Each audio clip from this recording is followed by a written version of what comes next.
Hello, everyone, and welcome to this next interview of Transformation in Practice, ignited by Talkspirit. I'm Greg. I'm the head of partnerships and alliances at Talkspirit, and I'm really keen to shine light on our partners and the really impactful work that they're doing to enable the transformation of organizations around the world.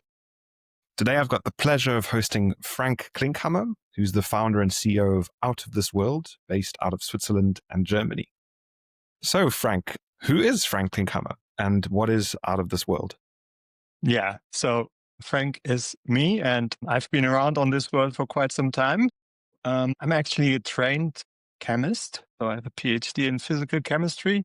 Wanted to become a researcher, but ended up in IT consulting back in the 90s, which was quite a big opportunity. Started at IBM, became a manager, tried to understand what management is by using scientific principles, and I did not succeed. Fortunately, there was a spin-off out of the IBM services, and we started a new company back in 2000. It was set up basically without managers, because we found that managers were just wasting money and introducing processes to make life harder for us. So that became a company of 400 people and got acquired by an English company. And for several reasons, I stayed there, became a senior manager and tried to understand senior management. Then I transferred to Switzerland and became CEO of a company that's now CGI, used to be Logical Switzerland. And here we started another company called NetCentric back in 2012. Grew from 3 people to 300 in 4 years, is now part of Cognizant.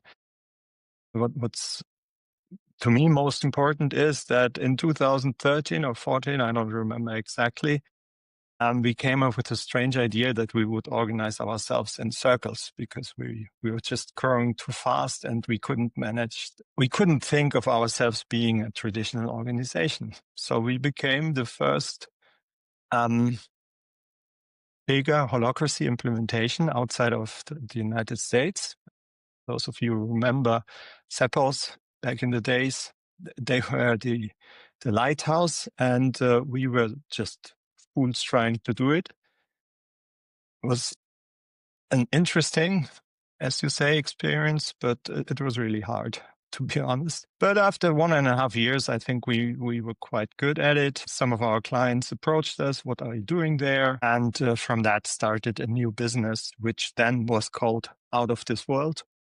Out of this world, because if you do some research in this area, then you will end up looking at papers from the US Army and the Pentagon and so on and so on. And then you have operations other than war.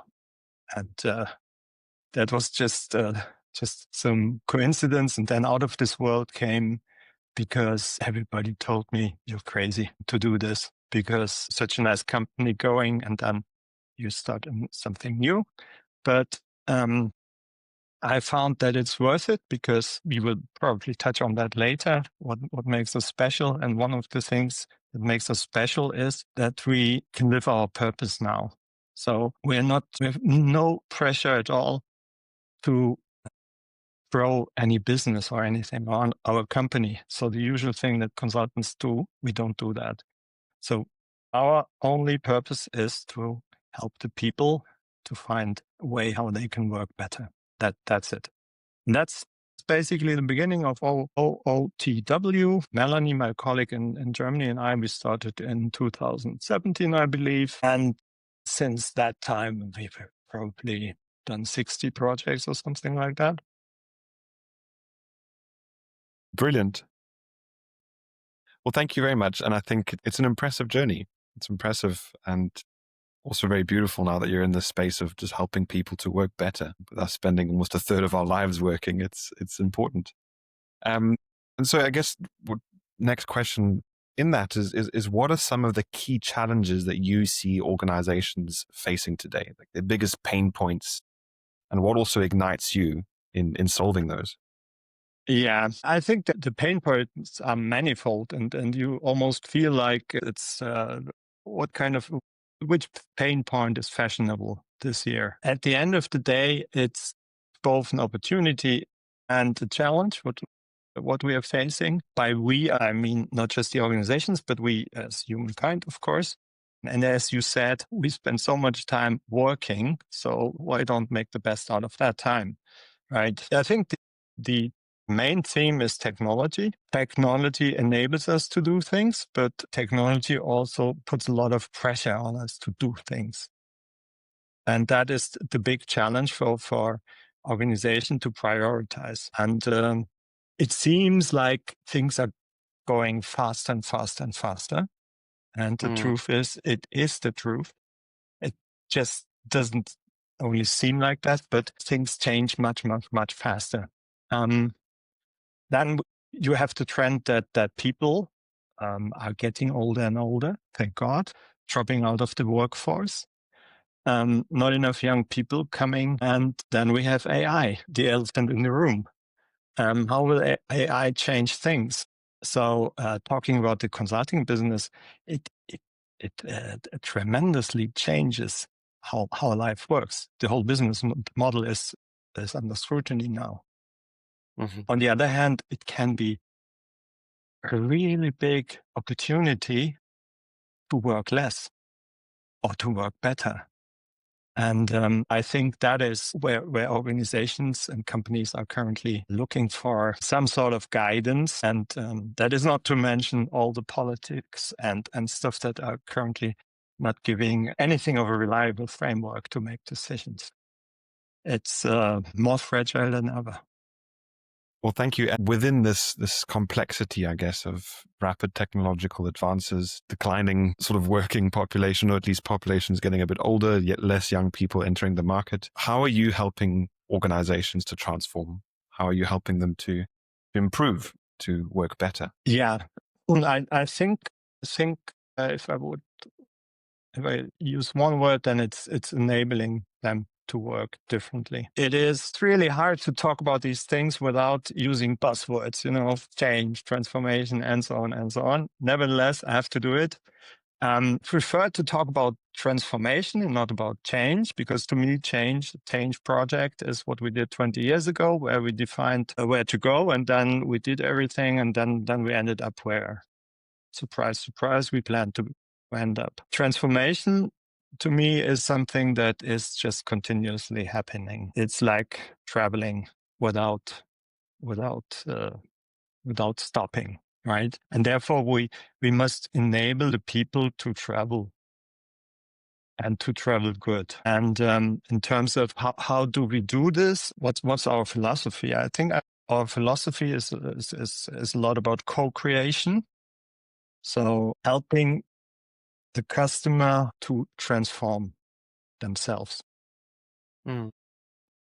We have a rather best practice approach, which starts out with a pilot project. And even if somebody would pay us to do a rollout right away for a whole organization, we wouldn't do it, because it's so easy to talk about agility, self-management, organization enablement, letting go, trusting, and all these things. But you actually only know what it is once you live it. And therefore, we almost always do pilot. And in the pilot, we create a community of transformers where we are part of that group or that circle probably. And then we hand over more and more roles to the customers' people. In the rollout, they will play a considerable role. And that is sharing. That is sharing the knowledge, sharing the experience. And it is sometimes not as clean and nice as the old change projects, but it's much more sustainable because the knowledge gets transferred at a very early stage. Brilliant. And just out of curiosity, so, and maybe for those who don't fully understand sort of transformation, what are some of the practical tools or concepts that you apply in helping, even at this initial pilot phase, and these transformers who are kind of becoming your local ambassadors in the organization? What are some of the key tools or levers that you use to enable the transformation? Yeah, I think one of the big things is transparency and clarity. Big, yes, buzzwords again. And then how to create that? It's by introducing a role-based concept instead of course, we are transforming the traditional org chart into a role and circle-based structure. And I think that is the first challenge for people to let go of what they are used to, like job profiles and titles and stuff like that. Making that into a set of roles. That's a big thing, especially for people who are really used to the old way of working. But it's just common sense. So we didn't take that from therapy or anything, but if you look into how therapy works and so on, and couple therapy or group therapy, it's always about expectations. Ask any family member. It's always easier if the expectations are clear. And to make expectations clear doesn't mean somebody tells the other person what the expectations are, but it means making them transparent, making them open, and inviting the other person to negotiate or to talk about it. We can negotiate or talk about it. Otherwise, it's a strict hierarchy. Yeah, and you can do that with you have to do that with your kids once in a while, but you shouldn't do that with your spouse. This basically the same holds for any organizations. It's just people working together, and making expectations clear protects the employee who knows what is to do, and protects also the other employee who knows what to expect from this person on that role. And that is, when you think about it, it's a rather simple concept, but to implement it into mindsets that are wired differently takes some time. That's why we do a pilot. Mm-hmm. Brilliant. I think that is the first. People are used, at least people who have a history in change processes and in reorg processes. They are used to fight and negotiate for their position in the org chart and what their garden is going to be and where the walls are and stuff like that. And in the responsive or role-based organization, this shouldn't happen, because a role-based organization has the ability to adapt itself according to certain processes and so on. So therefore, whatever the starting structure is, I can change it. So therefore, I can simply let go. And that makes life so much easier. But if you don't have that mindset to let go, then you have to do some work. Yes. Yeah. And are there other steps after that, or have you covered? Yeah, but when you have the clarity, people are usually impressed by what the whole amount of work that's being done in the team, and then you should introduce new meeting formats, because meetings are if you structure a meeting in a better way, then you save time, and that is life. Yeah.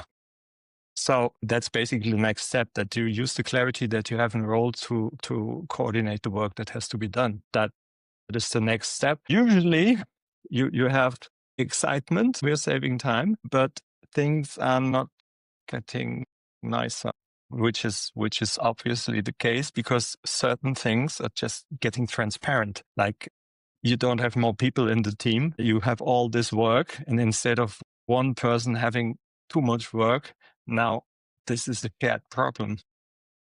Mm-hmm.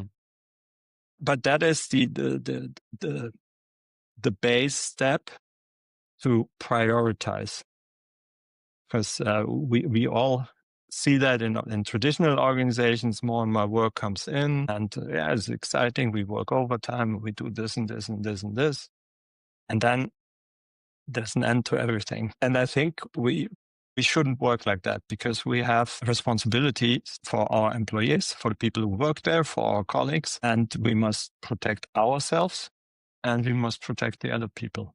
That's the difference between humans and algorithms. Yeah, I love that.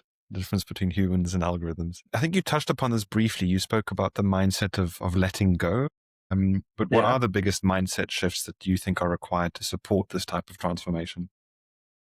I must pick one, then that is the change in leadership mindset. And it starts with myself. I must understand that I'm part of the system and how I influence the system. And I must be honest to myself. What's the reason for doing that? Meaning, is it important to me to have a title? If that is the case, yes, let's say that is the case. Let's be honest, because it is going to be a problem if we don't make that transparent. And the whole thing of letting go, trusting other people, no micromanagement and things like that. A leader taking on a supporting role in a process without being the leader in the other process. That takes a lot of self-reflection. But I think that is the crucial thing. And that is where you sometimes need one-to-one coaching things. I see. Because you change the dynamic in the team, and that is surgery. I see. So individual coaching to really understand what the underlying reasons for people's behaviors are and how, just to get them, to understand at first and then see how to work through those. Exactly.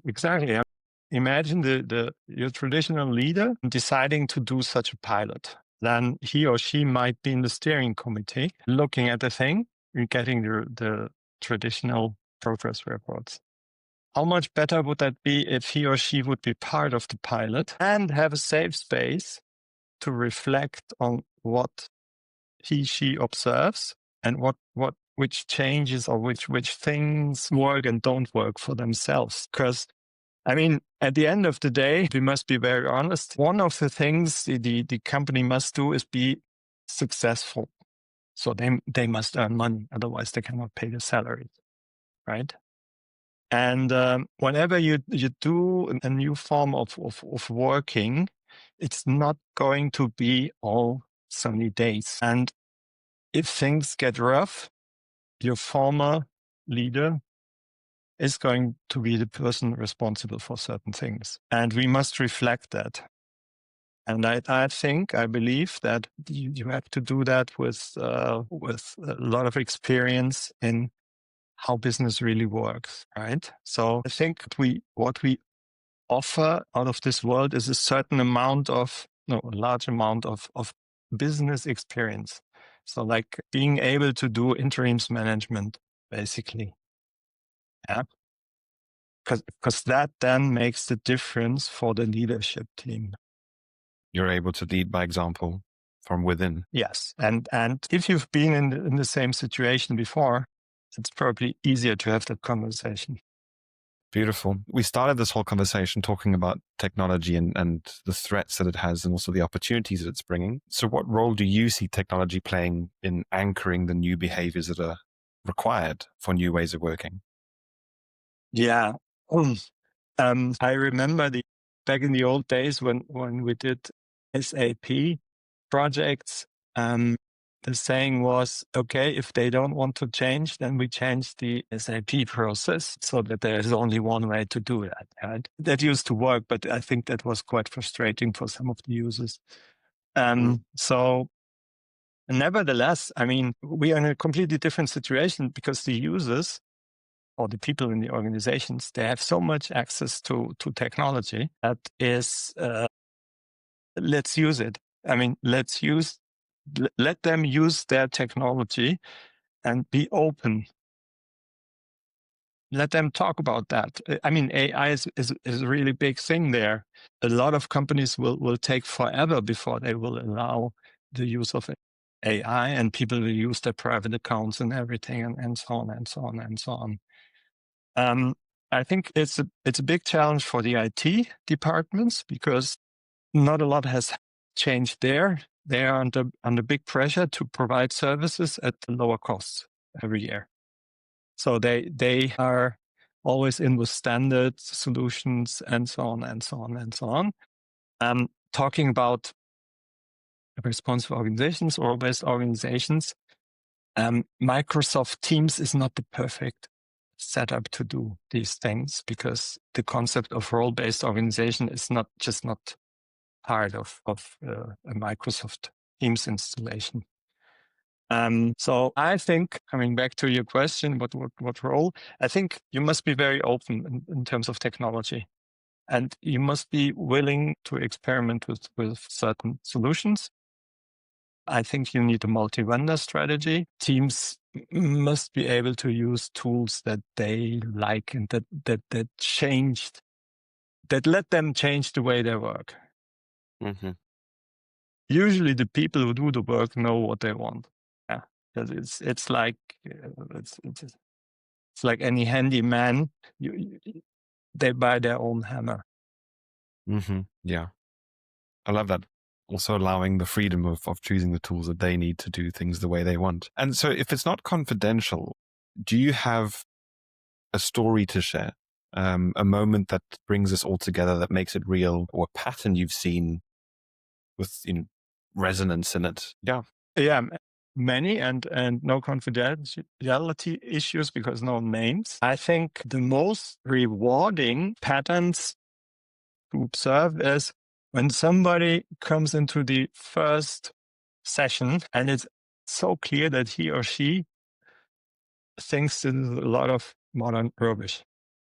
And then sometimes you see these people after 6-8 weeks working on in the role-based system to become evangelists of that. And I really like it when they realize that a lot of the principles are, first of all, common sense, and the other thing is they can use it in any part of their life. So that's the broad thing.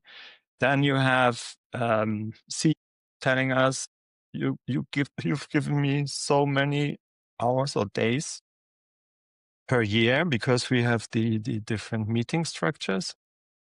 And the other thing I really, no, there are so many things. There are so many things. It's mostly young people taking on responsibilities in roles which would have not been possible in a traditional org chart. And then some of them fail without problem, and some of them succeed. And then you see these people spreading out in the organization. That's wonderful. That's really wonderful.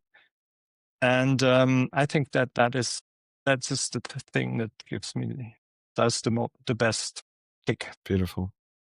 I love that. And my next question is, if you could share one piece of advice with leaders seeking to evolve their organization, what would it be? I think I already teased that.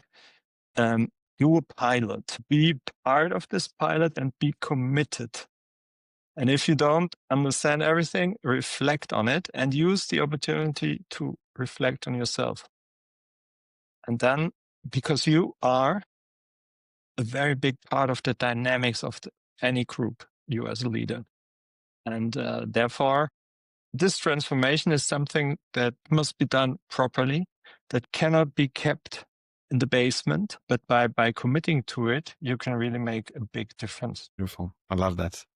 Roll their sleeves up, get involved, be part of it.